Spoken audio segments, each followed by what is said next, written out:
The DJ Roundtable Show is live.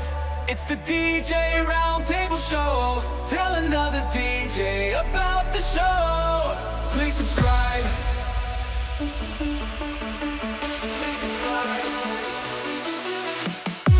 It is Tuesday night. It is 8 o'clock. You know where your DJ's at? I know where I'm at. I'm here with you. Yes, it's another DJ Roundtable. And if you have noticed a little AI stuff in the video for YouTube, the intro got the I'm rubbing Sean's head, and we got hot dogs going out with myself, and pizza with Chris, and all this other fun stuff going on. So down in the comments, if you watch the YouTube videos and you've seen that intro, tell me you like it. You know, do you like that stuff?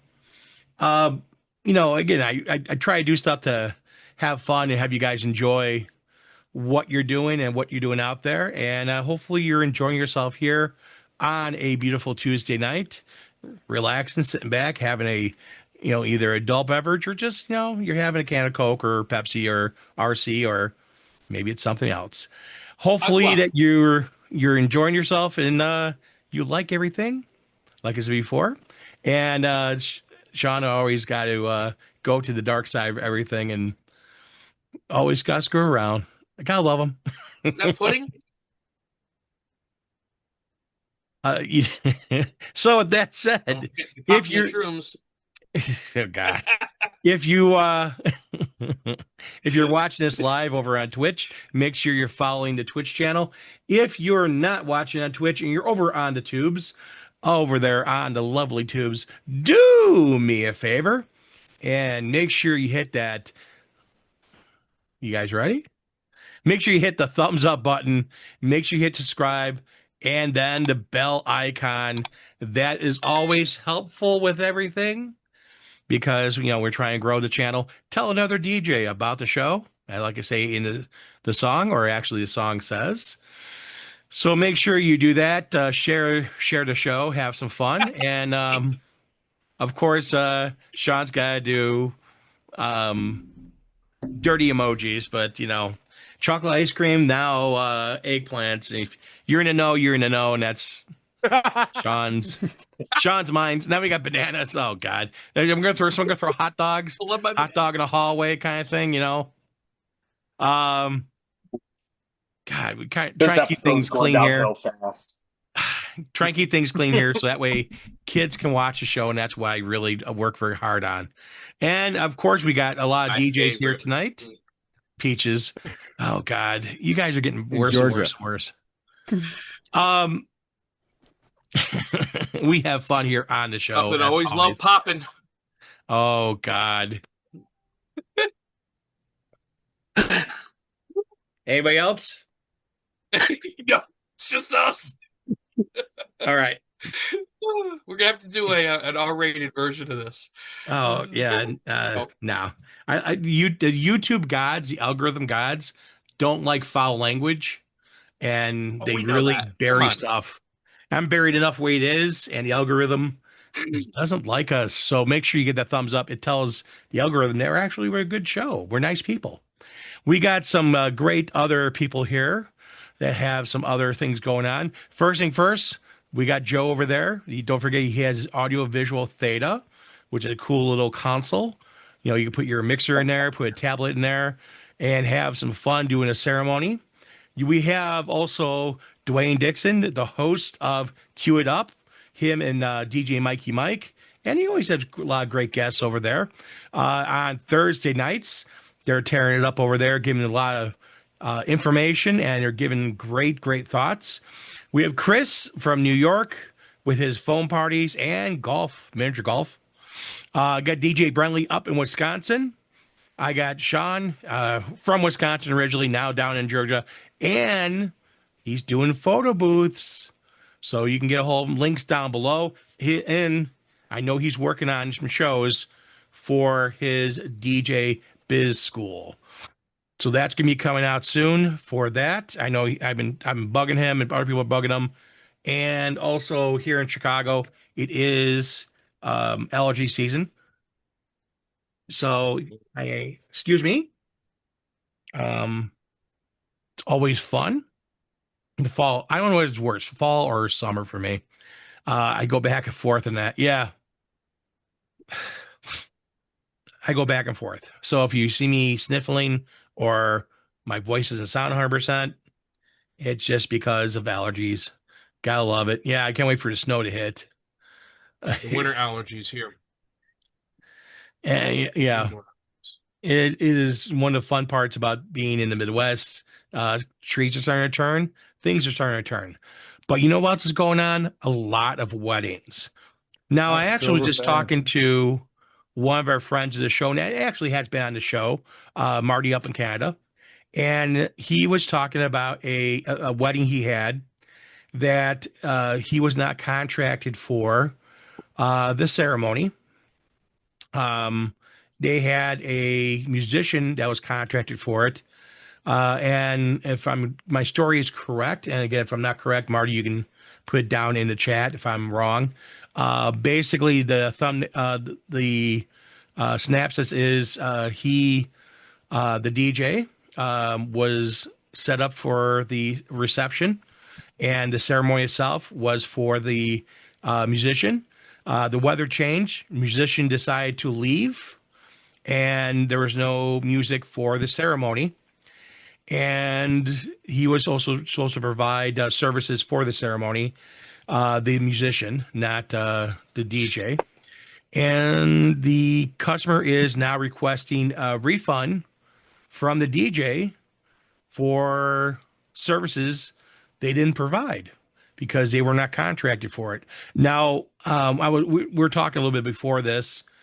We came on the air, and I heard some very interesting, some cool information from people, and some stuff that one of the things that one of our DJ does, I know I do, and actually I had it ready for Saturday for just in case for my wedding, was to have music and stuff ready to go just in case things happen and being prepared. And that's, I feel, a big thing is being prepared for a wedding. So I'm going to go to Bruntley. Bruntley was talking about that. And this is something that, we do due diligence, Tracy and I, with weddings, and try to make sure that we're prepared with things and try to bring things with us.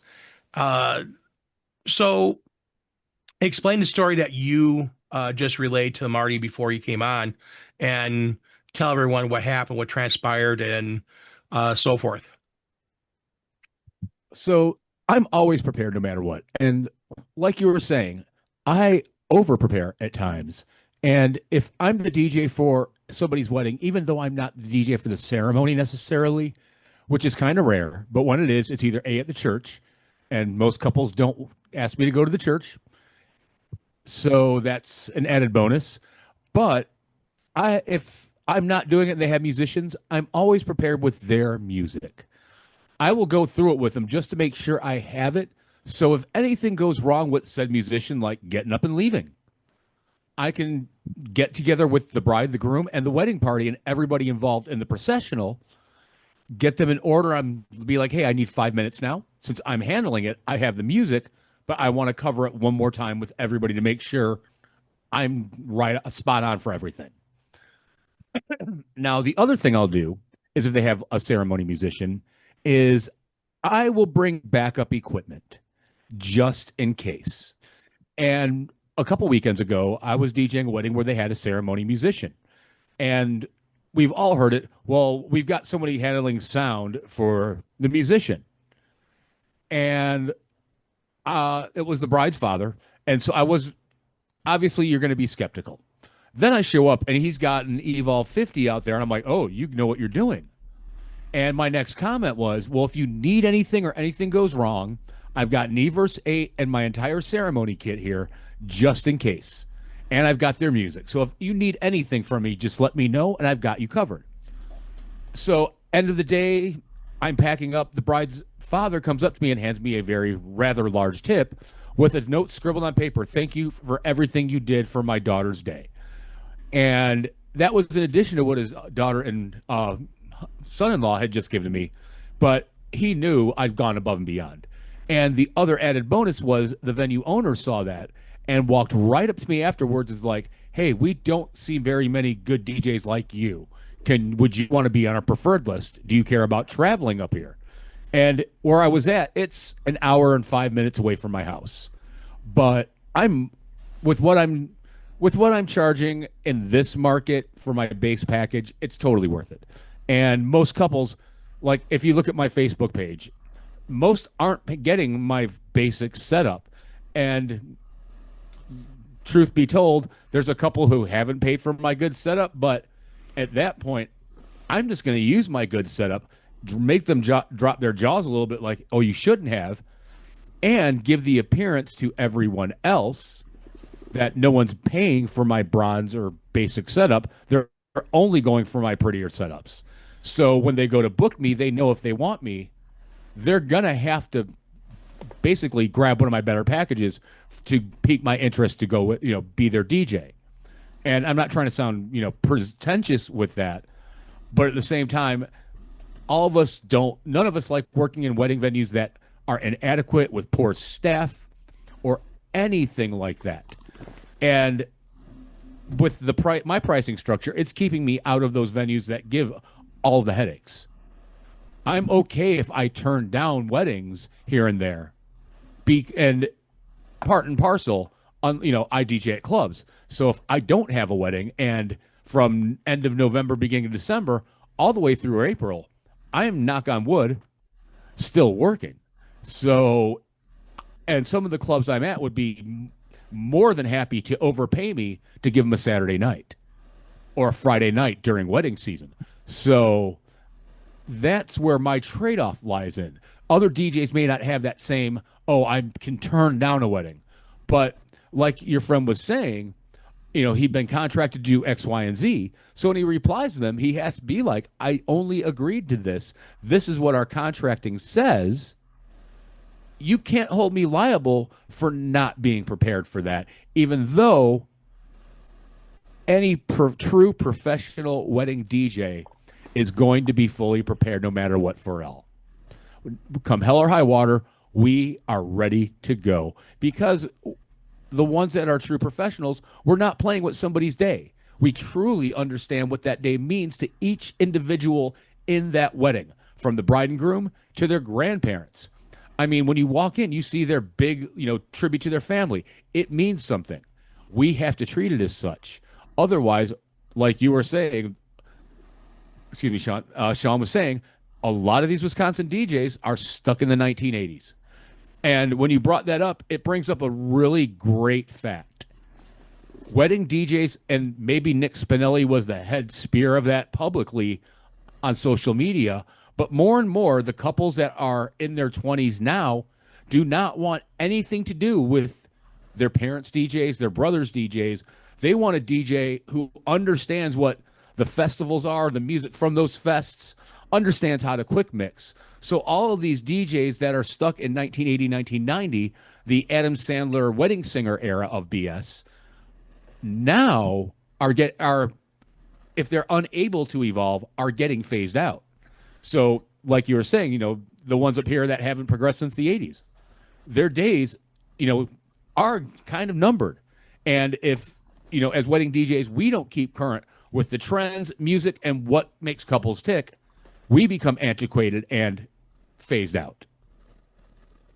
And one of the things, touching on everything, being prepared for the what ifs, and again with Marty's area, a couple other nuances is there's no Wi-Fi signal or cell phone service out in that area where they were at, and it was a very busy weekend for them in the area for weddings. So it's something that that a lot of DJs were booked, and the customer signed a contract, or actually did not sign a contract, because Marty said that they didn't sign a contract till after the effect.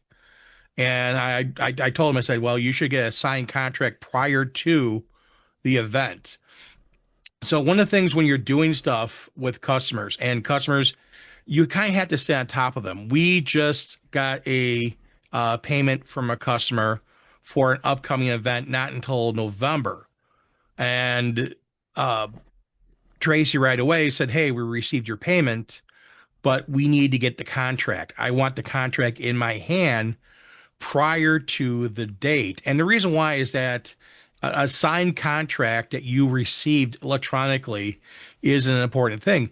A customer can print it out, sign it, take a picture of it, and text it to you, and then you can print out that text. You want to have proof that when you received it. You want to have proof when you got. You want them to acknowledge the contract and what's on that contract to protect yourself. Does Again, I'm not a lawyer. I'm not a corporate lawyer or a business lawyer. And Canada has different laws than here in the United States, and also it varies from state to state as well. So there's a lot of nuances in this. But far as I know, here in the U.S., if you do not have a signed contract for a service, no one can hold you accountable for that service. It's as I told him, I said, it's just like if she had her sink backed up and she said, "Well, my sink got backed up during the wedding and you didn't clean my sink, you didn't clean the clog." Well, that's not my scope of service. My scope of service was to provide music for a reception. My scope of service was to provide said services that you agreed upon.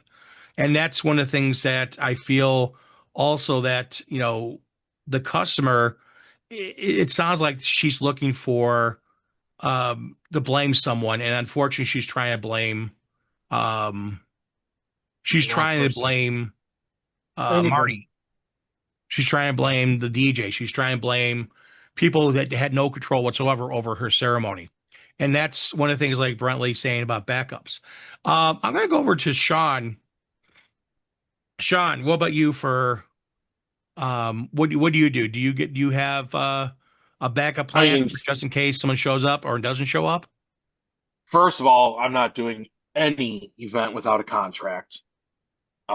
Even if it's a day of booking, I am getting a signature from them before a single piece of equipment comes out of my vehicle, and most likely before I ever go to their venue. Even when I've saved couples, day of, their DJ doesn't show, and we have a contract printed, we're going there, they're signing, then we're loading and setting up. Never do an event without a contract.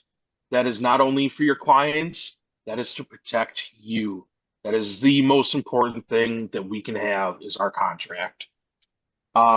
As far as being prepared, I mean, yeah, we always have our ceremony equipment with us, whether we're doing the ceremony or not. But again, I think a big part of that comes down to planning ahead of time.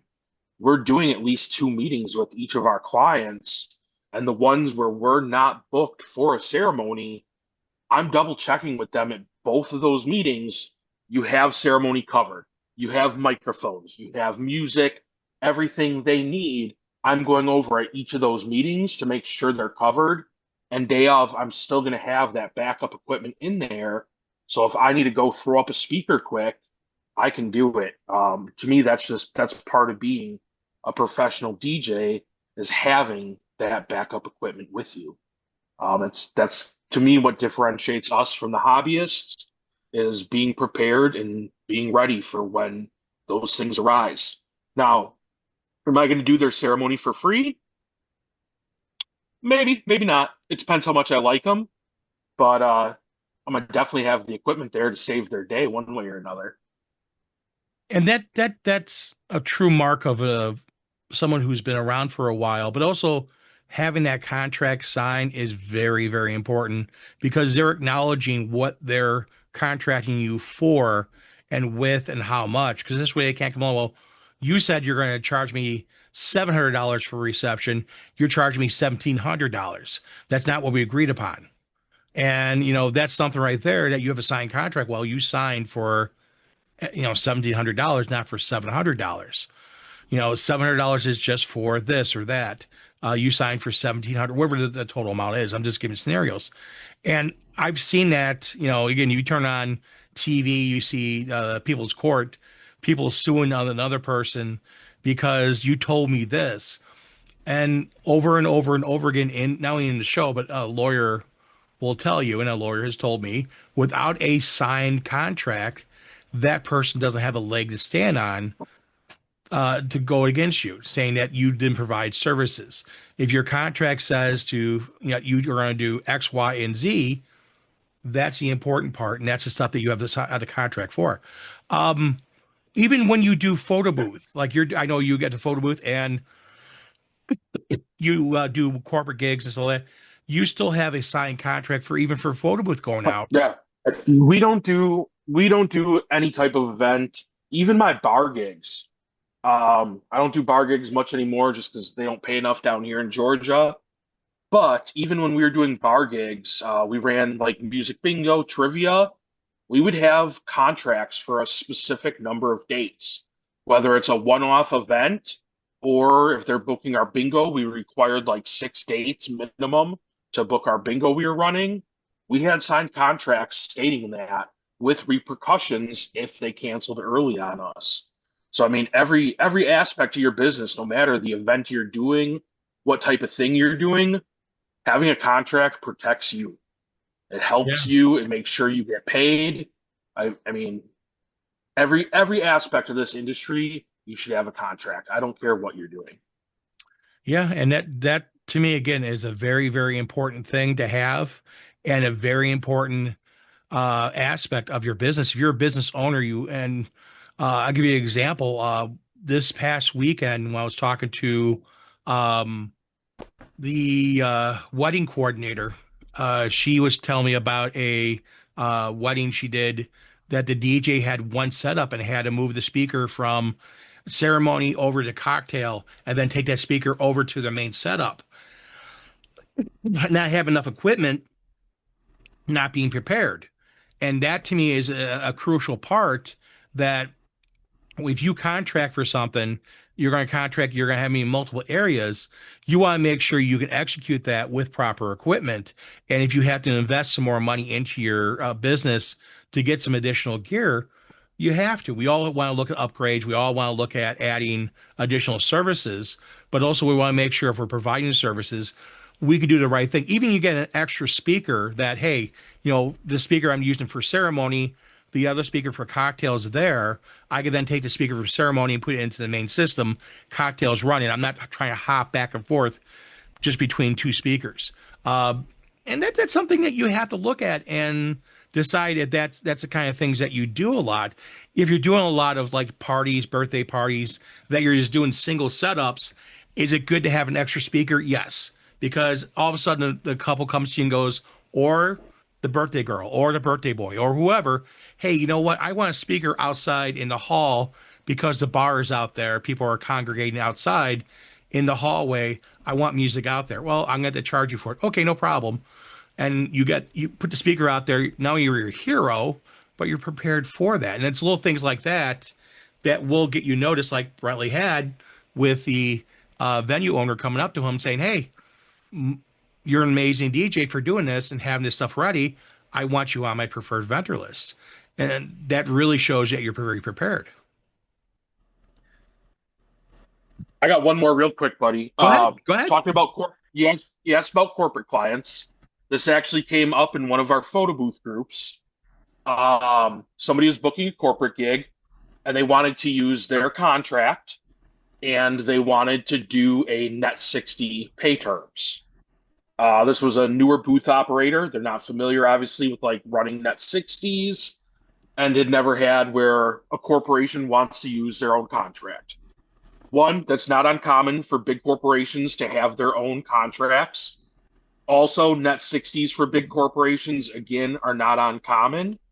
What we do in those instances, which is a good practice, we have a terms of service agreement. So we will do their contract that they already have drafted, but then we have our own terms of service, which has all of our stuff in our contract that doesn't pertain essentially to payments, liabilities, things like that, but essentially like standards for electric, our setup area, all those other details that you should have laid out in your contract. We have a terms of service agreement for when we're signing other people's contracts to use. which is a good practice to have to still make sure whatever it is that you require in your contract, if their contract doesn't meet that, either ask them to amend it or have your own terms of service drawn up to include those and have those signed. Yep. Yeah, That's still signing a contract. It's the same principle. Even Yep. though you just call it something Yeah. else. Yeah. You're calling it something else, but if they want to use their own contract, fine, sign my service agreement. Well, you could say, hey, these are additional addendums to your contract because your contract, you have certain clauses in there to protect you. I need a certain clause to protect me. And for my insurance, because a lot of times, if God forbid something happens, the insurance company is going to ask you, do you have a contract for said services? Because your insurance company may say, well, you didn't have a contract. We may not cover you. So that's a whole nother realm right there that it protects both parties, protects you and also protects, the client, because it guarantees the client you're going to show up, or if you can't make it, you have in your contract and you spelled out to them, if something happens to you, how are you going to satisfy them? How are you going to take care of them? Things happen. We don't want things to happen, but things do happen. And how you're going to take care of them, and then getting a hold of the customer right away. Tracy and I we had COVID. We got COVID a week and a half before our wedding. We asked a couple, do you want us to do it? They're like, no. So we got one of our DJs we know, got home, said, hey, you're available? He's like, yep. And had Zoom calls with him and the two of them and transferred everything. We had all the music, everything all pulled. We sent everything to him. So he had everything. He was prepared. And even at the ceremony and stuff like that, I did a Zoom call with him. I was on Zoom with him just to make sure that he was taken care of. Now, he took every single penny because that's his money now. So the deposit we collect and so forth, we gave him all that because we're forfeiting because we couldn't provide services. I'm not going to sit there and say, well, I'm going to keep some money for my overhead. No, I'm going to do the right thing, make sure that other DJ is very well compensated and it's going to make at least what I would make on it for services. And again, they're very appreciative for that. But that's the other thing is that if someone else is stepping in for you, you need to make sure you take care of them and give them proper compensation. I'm going to go to Dwayne on next. Dwayne, let's hear your 2 cents and everything. What do you far as, because I guess coming from being a church musician or just a music teacher in general, I'm always prepared. So if I go and I have an inkling of like the musicians, what song they're going to be playing, if something was to happen, I'll be ready to go jump in. Because again, as a church musician, even at our wedding, we were supposed to come down on a recorded song, but they couldn't get the tape to work. So we had some kick butt musicians, so they was able to come in and play, and people didn't know the difference. So I always try to be the problem solver, the party savior, because that wins a lot of brownie points. So that's how I look at it. And as far as contracts, yeah, I try to have my contracts and all that done before I even get to the event, because I don't have time to go backwards and forth with people and to state it. And I try to make sure in our consultations that we have our expectations all in line. And that's a key thing there. Even you ran into it with for your own wedding, and again, you being a teacher, you're very prepared, very methodical of going through and making sure stuff is T's crossed, I's dotted. And I feel a lot of DJs, they don't do it, and they're like, all glory, let's go, let's just get it done. Yeah, you do want to get done, but you do want to do things right and be methodical and working through everything. Make sure those T's are crossed, I's dotted are very important. But what would you say to Marty? What would advice you would give him for what he's running into with this client now? Asking for a refund. Would you do a refund, or would you just say it's not what I provide services for?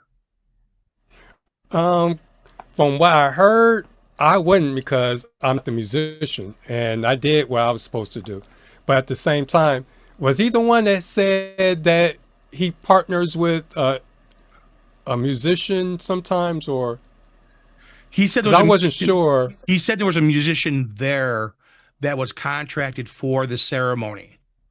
And So that's that was a yeah. I was contract going to say between that's a done deal there because that's something totally totally separate from separate. him. Yeah, I was just that's why I said. wondering.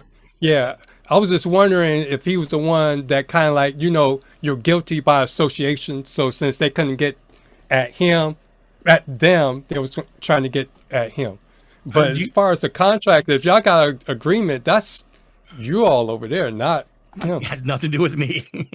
I Mhm. think maybe and what he said was, I don't know if you caught the part, the client was, coming after them the Tuesday after the wedding, saying that, I want to have a refund because my wedding wasn't 100%. And, we tell clients all the time, I'm sure you do too, that you can't control the weather, you can't control certain things.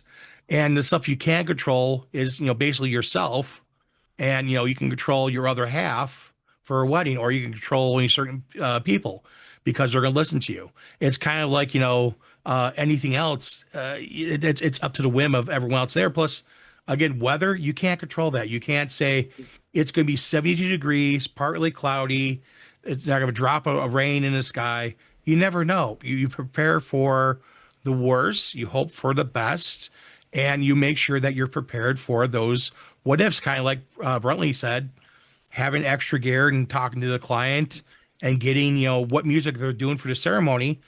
If you're not doing the ceremony, and we were prepared Saturday for that kind of stuff, but we weren't needed because the fact the room was very echoey and they needed microphones. I mean, you could hear the officiant clear as day from where I was at. He spoke clearly. The other part was, music. They had a three-piece jazz quartet that was playing the music, and the band they handled all the pre-ceremony, ceremony, and cocktail, and most of dinner music. And they were pretty good. We did a little bit. We covered a little bit of music for intros. We did the intros. We did a little bit of dinner for a little bit, a couple songs because they took a break.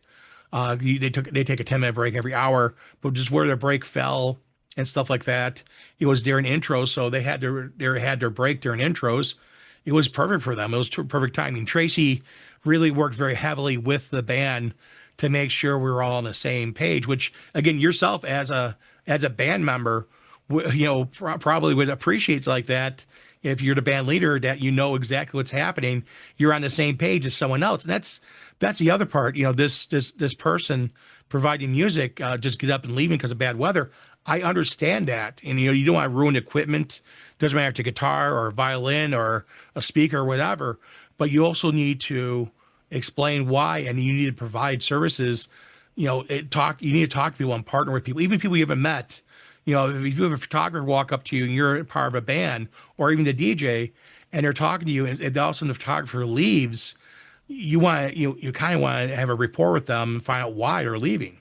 It's something going on, something happening.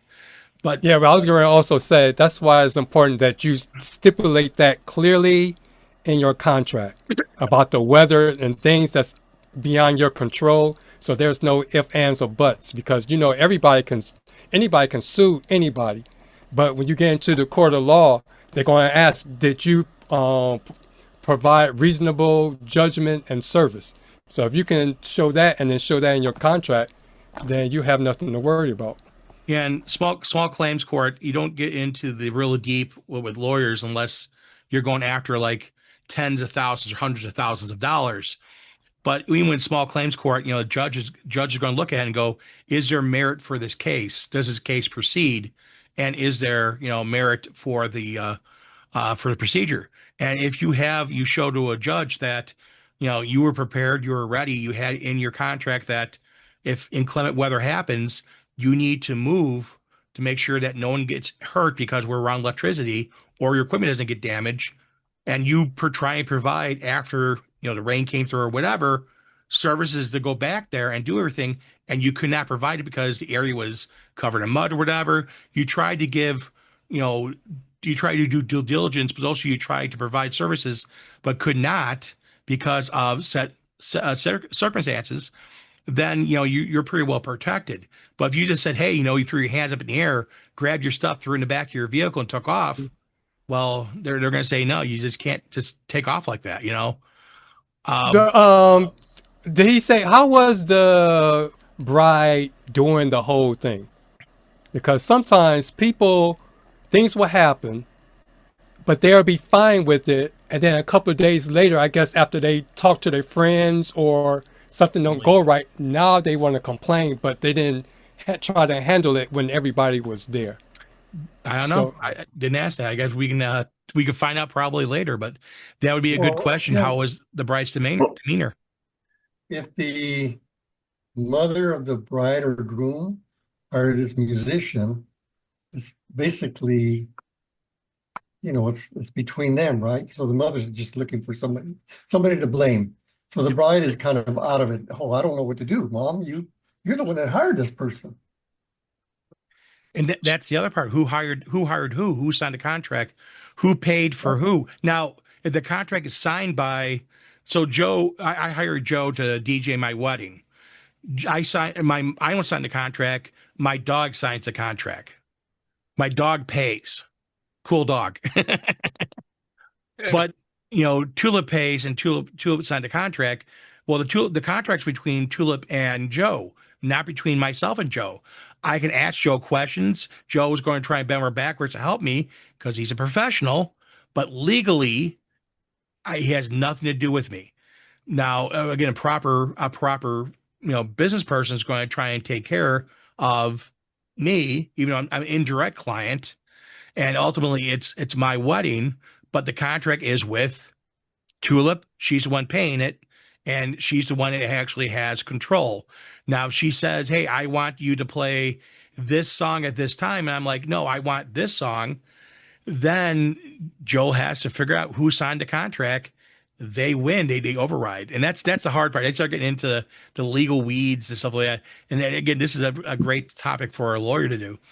But again, Dwayne, I can tell you, Dwayne being a teacher and stuff like that, being prepared, that's like in his DNA. It's plus also, again, being a band member in a church, and he's been in music for a billion years, so he's been around that stuff and knows that. Brentley's another musician. We have a few of them here, and everyone here who's a musician understands that. They're prepared, because if you went in with one set of, again, I know you're a drummer, Dwayne, you own one set of drumsticks, one breaks. Can you finish the rest of the night with one drumstick? Yeah, because I'm that cold. Well, you can't. I couldn't. So I need to have a third drumstick. So you always have extra drumsticks because they break. Uses that hung? hand. Uses his hand. Do it Well, Howard again, Stern it's style. Dwayne. Don't Howard Stern. Finger drumming. Dwayne will That's take like, care of it. did you see the kid who drops his cymbal? There's the reel of the kid who drops his cymbal, and he just goes to salute and stands there the rest of the time saluting. Hilarious.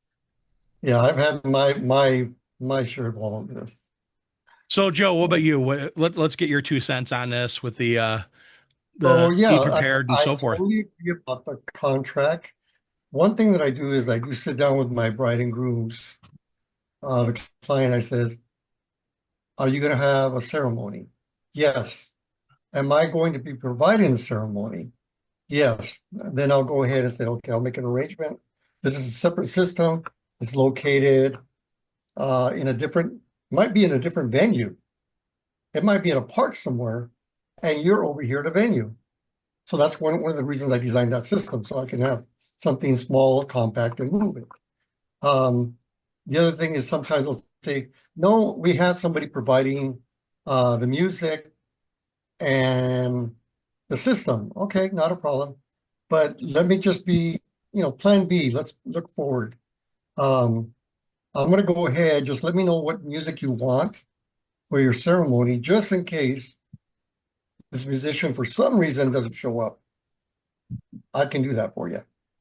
So basically, you have a plan B and set up where you have an entrance, walking down the ride, whatever, recessional, and you're providing the microphones and so on and so forth. that's an additional cost, right? But at least you have a plan B in place rather than, oh my God, this person just left, this musician left because it started raining. Well, I mean, I can't blame.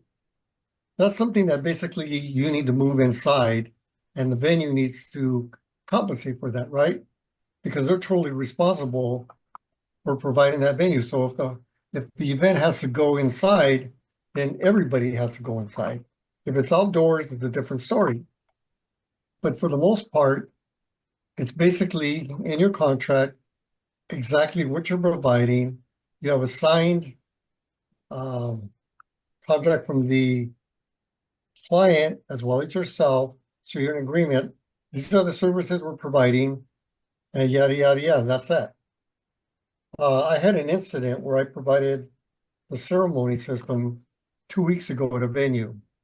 And this is another thing. Venues want you to give them a liability insurance, right? But what protects you? I went ahead, parked my Audi because I was a compact system, went and set up, came back down, and lo and behold, this linen cart, huge linen cart, rolled into my car, put a big old dent in it. Ouch. So I went to security. I go, I have to file an incident report. And they go, okay, we'll look. Took pictures, so on and so forth. Okay, we'll get with your GM. They haven't got back to me. This happened last week. I called them, nothing. So we try our best basically to have everything in place, but sometimes things for whatever reason happen. So basically you might have a corporate event where they want you to set up multiple systems, but at the end of the day, everything's written down, what you're providing, the services, and in the agreement. So if there's anything that happens, you're covered. Yep, and It's as simple as that. that's You what you. can't be liable. I'm sorry. You can't be liable because this person says, well, you were supposed to do this. I said, wait a minute. That's like me being responsible for the cake. I have no idea, I wasn't providing that service. How could you hold me responsible for something I wasn't signed up to do? That's the very important part. You have to, like I said before, what the contract signed, what you're signing for, what you're agreeing to in the contract, what services you're providing, and it's a hard thing. But I know Sean had a small little microphone set he bought off of Amazon. It's like $99 or $90, whatever it is, and he has that. He's used that. But that right there is a good little, if you don't want to carry a whole entire microphone setup, it might be a good thing to have for that just in case. Doesn't take a lot of space. I bought one. I haven't opened the box up yet. I want to play with it. Try it, buddy. You're gonna love it. I like my regular microphones. I have individual channels. I get just volume and EQ. 2 years, no dropouts. 2 years, no dropouts in Atlanta. Tell But you. my advice to, what was it, Brentley? Brentley. Would have been, make sure you have everything written down and you have a signed contract and you do have a backup system. So if anything does happen, you can go to the client and say, look, I can do this. But again, not being prepared, I'm not saying you're not professional. Oh no, that's Marty. Marty was the DJ at the problem. Brentley was adding in what he does for his setup. He has goes to the clients, asks for music and so forth, so on. And Marty, the way I understand it, and again, he was going through pretty quickly, hitting pretty hard. It was not him there. It was another DJ. I don't know if it was a subcontract or if it's a friend or it's one of his employees or what the relationship is. But he was not, did not sound like he was there. It sounded that it was another DJ that was there. And that DJ that provided services for the day, again, they weren't contracted for the ceremony part. So that right there is a key part with anything. If you're not, like you said before, if the cake is bad, you're not the baker. You're not making a wedding cake. If your chicken comes out cold from the kitchen, you're not back there cooking. You're there to provide music, and you're there to provide microphones and sound and so forth. So if it's not within your scope of contract, not in the scope of job, then you shouldn't be liable for something that's outside of that area. I'm gonna Did get to they the chat. ask him day of? Did they ask him day of to do ceremony when the musician bailed or whatever? I don't remember. Again, it was Marty was coming at me pretty quick with everything, and we were trying to get everything ready to get ready Oh, the where's, show. where's Marty in the chat? Can we get Marty in the chat? I was looking I for got him. I've not seen him in the questions. chat. I've Yeah, seen. if he said, yeah, no problem, I can do it, then Right. then he's But verbal liability of if they never even asked him and then to come at him for a refund for a service, like, he said he'd do it. You yeah, know, sometimes it doesn't pay to be the nice guy. no. You know, Well, And that's my if you're gonna question. say Was the DJ like, oh, I'll do it, and then he couldn't get the music because they didn't have Wi-Fi? Because then him, like Joe said, he verbally agreed at that point, hey, I'll do it for you, not knowing he couldn't get the music. I mean, But that's I got not questions to me. about That goes back to my point. That's That last minute. he did it. It wasn't like he didn't try. Within On the reason, spot. he can't control the Wi-Fi or the weather. So to me, I don't think that should still hold because he didn't have to do it. Right. So yeah, no, but it still leaves questions on what actually occurred and why she's requesting that refund at this point. Right. Because if there was no agreement whatsoever, then it's completely outlandish, which makes me wonder what occurred day of to make her think that she's due a refund because they didn't do the ceremony. Yeah. Regardless of what it is, he's only contracted to do what he was there to do for, and he attempted to do something extra that she was requesting the day of, which any sound judge, and it doesn't matter what the lawyers say and how they interpret it, it's what the judge interprets the contract that he is to be there for. And it's literally last minute. It's a verbal contract. Granted, it's a contract, but if he couldn't fulfill his part on that little extra thing that was not part of the original contract, it's another amendment, an addendum, and can he be held liable for literally being asked at the 11th hour to do something that he's 100% sure he's capable of doing?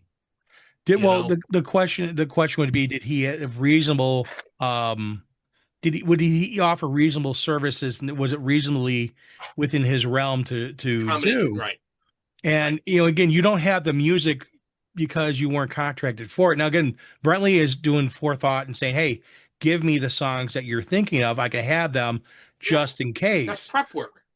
But the thing is that even if you didn't do that, you should still have music on your hard drive, and that you can offer, okay, you wanted to come down to 1,000 years. Well, I have 6 different 1,000 years. Which one are you looking for? I want the original, or I want one with piano. Now they want some obscure version of it done with flutes and ukuleles. Well, I can't give you that, but I can give you cellos and give you piano. So it's one of the things that you always offer and say, this is what I can give you, and still make it look beautiful, still make it sound good, and fulfill what you can do. But yeah, it's a hard way. It's a hard thing, It's a a tough hard sell. problem. So Chris, what happens too is you really have to be calm, cool, and collected. You can't get excited when something goes wrong. The bride, you know what? I changed my mind. I don't want that song after all for the grand entrance. I want this one. Can you download it? That's a tough Non-professional, call regardless. I don't know what to do. I don't know what to do. Not a problem. Give me about 5 minutes. Let me see what I can do. It's all about showing that you're calm, cool, collected, and you're a professional in this business. And let me see what I can do.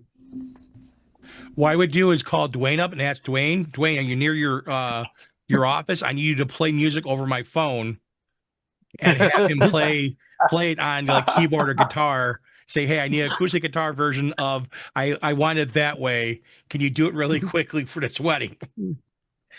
Because again, you gotta have something in your pocket to pull out. And again, Dwayne is a master of many instruments. And that's the thing is that, if you have a question on music, Dwayne is, again, he taught it for a billion years, but also he is the man who knows that stuff. And again, it's one of the things, having that relation you have with people that you could call someone up, say, hey, Sean, do you have this song? I can't get it. I can't find it. Um, do you have this song available? I'm stuck. The musician left the wedding. I need this song for this couple. Do you happen to have it? I don't want every single song 20 you have, bucks, but you have buddy. this one 20 song. bucks. That I would pay it. But Chris, I want to get your 2 cents in on this with one, if that happened, all of a sudden, a musician left and you had to provide music for a ceremony or whatever. And the other part is the contract part. What is your 2 cents on those two questions, those two parts of the I would most certainly make sure that the people that need to be the happiest are the bride and groom. Okay. That's square one. That's what the event is for. It's for the bride and groom. You make sure that the bride and groom absolutely understand, hey, I'm not contract. We never spoke about this. This is an emergency case. I'm going to do my absolute best to help you to make sure your beginning section, which is really one of the most important parts of a wedding, is that ceremony. I'm going to try to do my best to get that covered if you really want me to bail it out. They have to say that, yes. And that's the first beginning of a contract, of amendment. And they say, we have to go through this quick, of what the motions of pulling what they want, processional, recessional, all that stuff, has to be pulled last minute. And you can't guarantee you're going to have something standard or generic for that unless you think you already have what that other person was supposed to provide services for. By all means, go ahead. And if you discuss price, you're there to perform that. And if it's not 100%, there is no, I'd have to say there has to be no judge. You were there to perform. You fulfilled your job requirement to perform. And there's no guarantee you're going to have the right versions of songs. But at that emergency case situation, I don't think any bride or groom are going to hold you so tight that they would want a full refund unless they were looking for something, One would hope. One would hope that One would hope. You're trying to help them out of the situation that a musician bailed on them, and that you're trying to alleviate the problem of them not having music or microphones or anything for their ceremony, so their guests or friends or family can enjoy said ceremony. I would the hope, or experience one that would they hope, had planned for. one would hope that they would not basically kind of come after you saying that, you didn't fulfill because you didn't have exactly the right song, even though you're coming in the last second, basically literally minutes before, they're supposed to do this. And that's the hard part is, especially you have no cell service, there's no Wi-Fi in this area. That is needless to say, a very difficult fulfillment of a contract. And you have to be Right. somewhat prepared. But when you do a contract, you want the contract before you showed up for your events, correct, Chris? Oh, absolutely. Even before I get the deposit, I want to make sure I get a contract in my hand and I make sure that deposit solidifies I am booked at your event. That is that reservation, fee that I collect. And that guarantees me I'm going to be there at your event, minus any godforsaken events happen beforehand, but that is completely out of my physical control, and we're going to still speak, intelligently and how can we make this right, and we want to make sure, I want to make sure that my clients still have their very special day planned, wedding, private parties, whether it's mini golf, foam parties, nighttime, make sure their clients and their guests have an exceptional experience. And that's what we provide, exceptional experiences that are memorable and joyous. And we try to. Everyone here I know puts 110% in every single event they do. And you see it in the pictures, you see it in stuff they do and how they talk about it. And that's, Our passion, yeah, our and passion to entertain.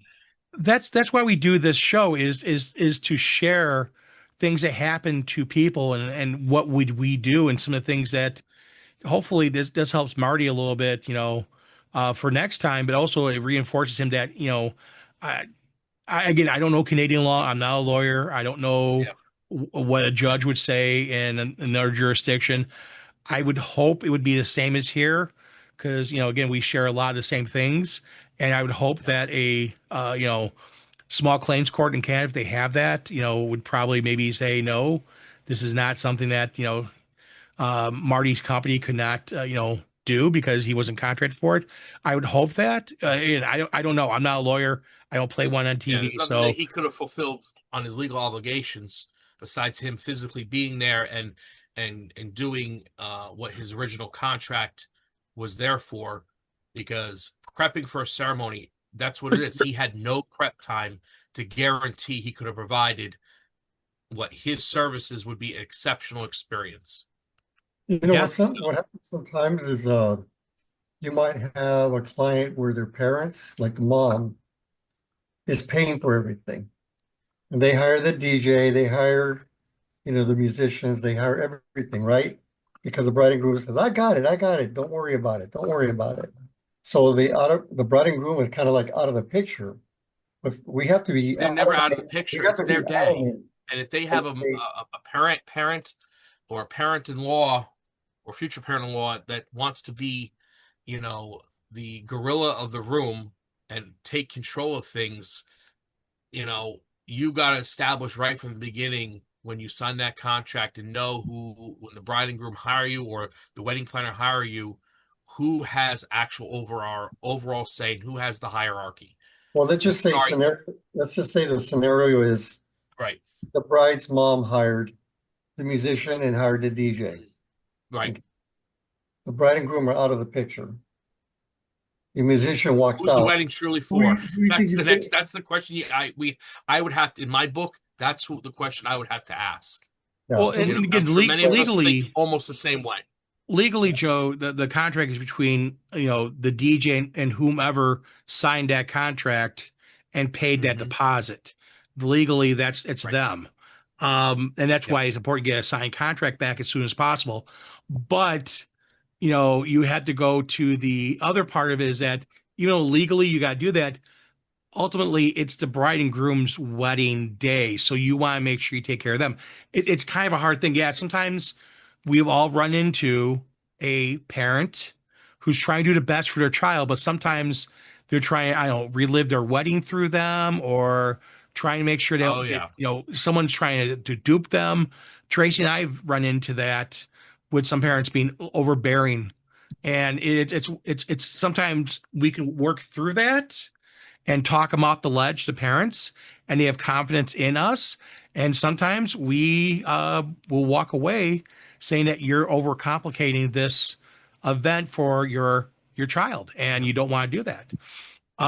It's always very interesting when that stuff happens. I want to go through a few things in the chat real quickly. And again, I'm not neglecting you guys in the chat. I see you guys talking. Of course, Mike is here. He said, I love your spicy chicken sandwich. I don't know what he means by that or who he's talking to. I think he may be talking to Dwayne. Dwayne may have a new side hustle selling chicken sandwiches. I was at Dave's Hot Chicken on Sunday and posted a video about it. It was mighty yummy. That might be it. There's not a Dave's by me yet. There's a bunch not far.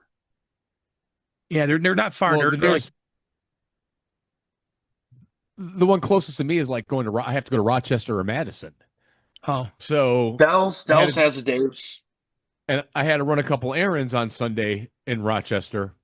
We're not going to talk about that, but had to be there and took her bestie, did a little fun in Rochester, and came home. Is that where you got your Jeep? No, got that locally. someone I talked to a couple of times last week, and we've set it up for coming out on Monday. And I've been tooling around in it since I got it yesterday. Got to go fill up soon. Is which engine's in it?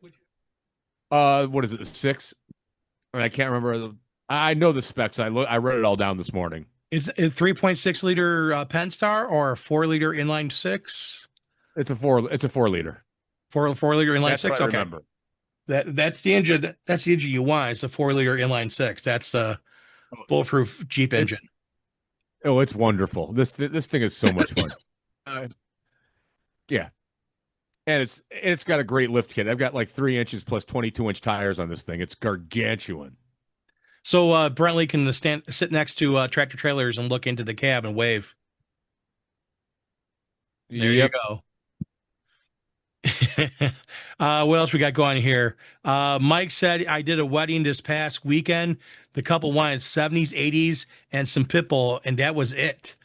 Again, you got to do what the customer wants. I love that Pitbull. And every wedding's different. You know, we like the couple we're talking to last night. We had a meeting, and their wedding is later in October.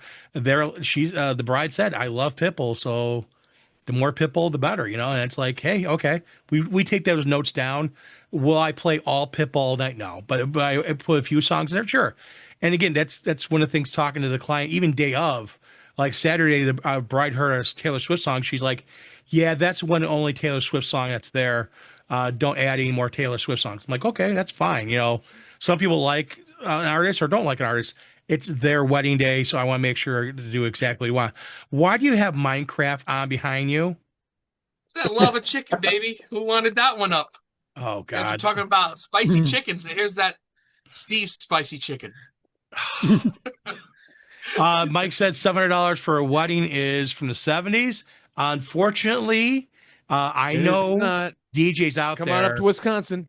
Come up to Wisconsin. We got a bunch of those $700 DJs. Even cheaper. Yeah. We got a lot of those in Atlanta too. Honestly, it might be more than Wisconsin. It's sad. There's a whole new group of them that came out this year. Like they crawled out like cockroaches with the lights coming on. I'm not kidding. Dwayne, what do you see a lot of very cheap DJs in your market, or are there not too many? Yeah, because I just lost a wedding to one. Oh, God. So why hire a professional versus hiring, you know, the lowest dollar?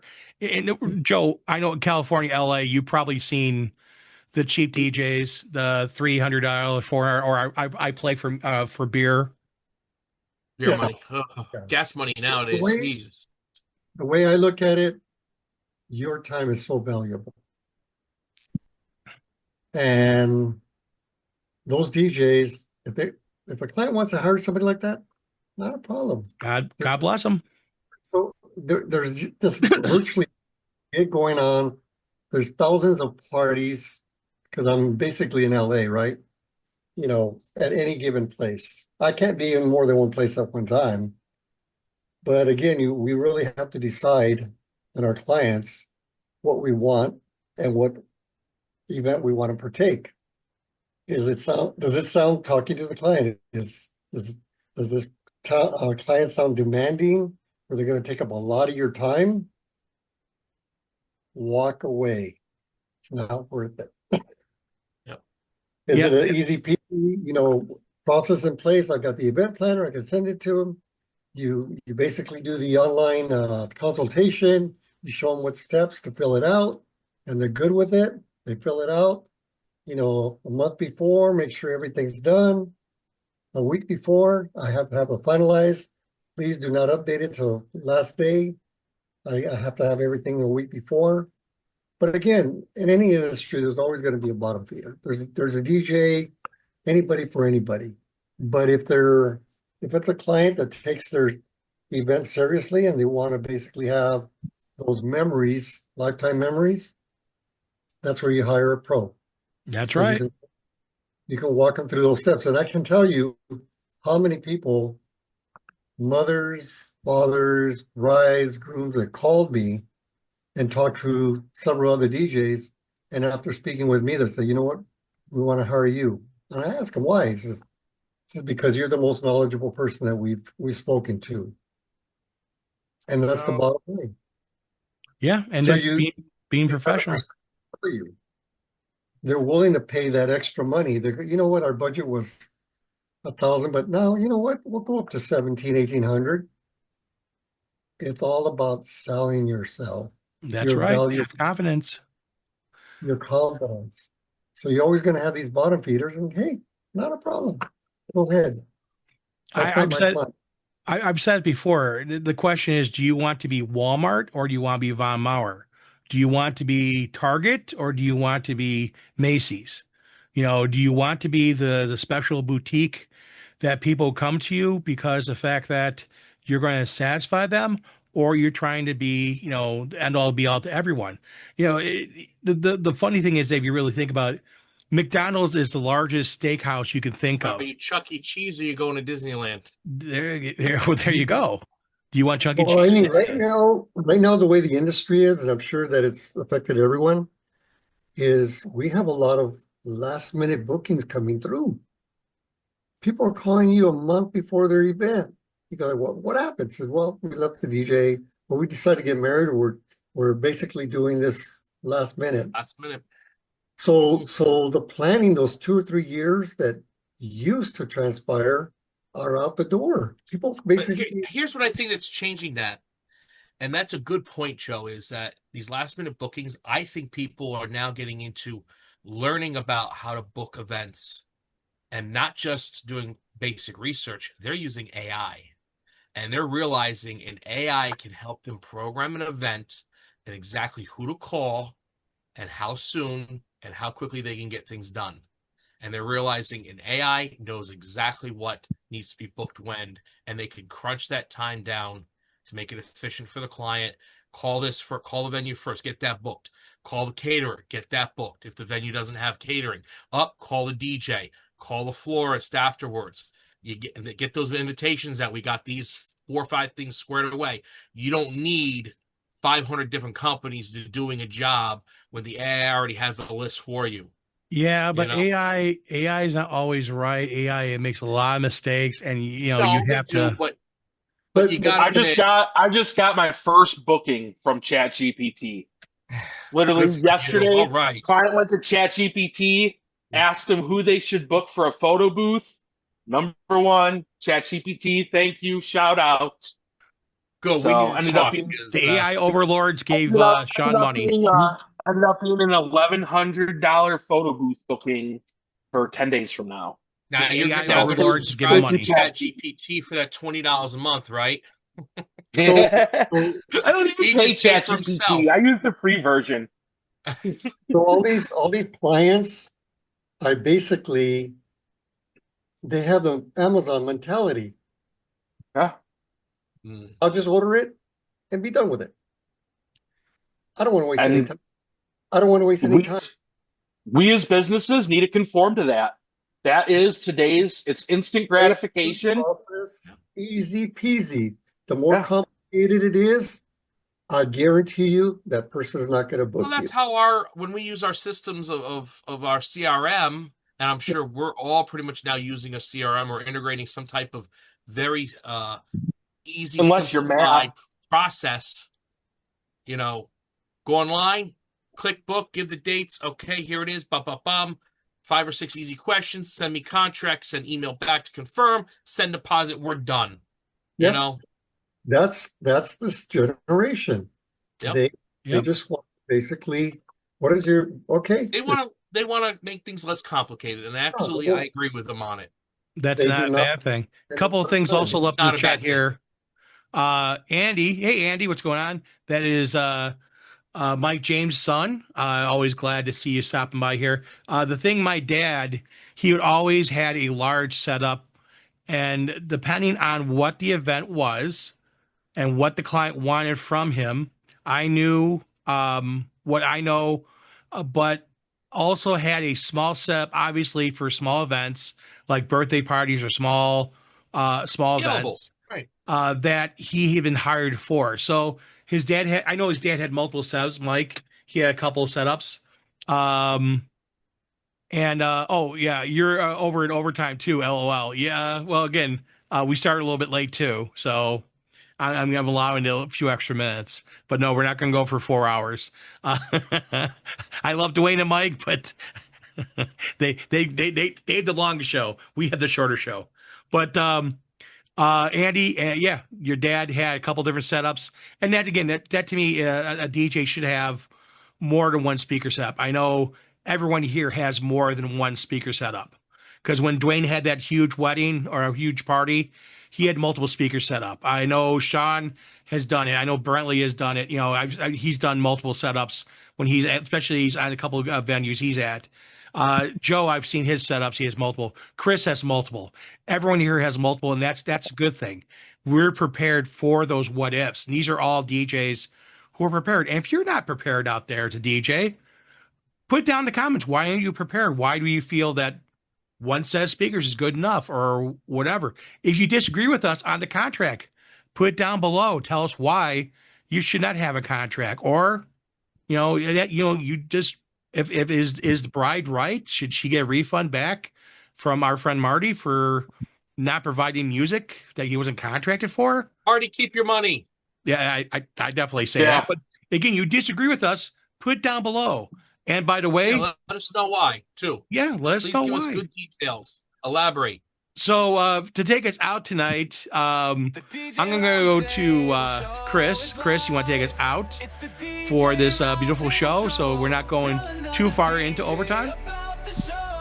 Ladies and gentlemen, thank you very much for showing up for the DJ Roundtable. We definitely must have you give that thumbs up when you finish watching that video. All right? And click that bell. Give us that love of that bell. We need it desperately.